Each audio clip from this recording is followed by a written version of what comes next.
Hi. எதுக்கு புரியலையே?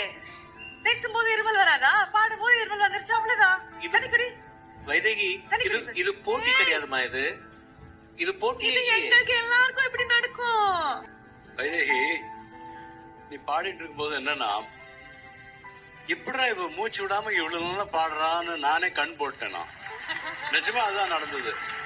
எடுத்து நாங்க 2 பேரும் பக்கத்துலயே இருக்கோம். திருப்பி பாடிடுறியா? கண்ணை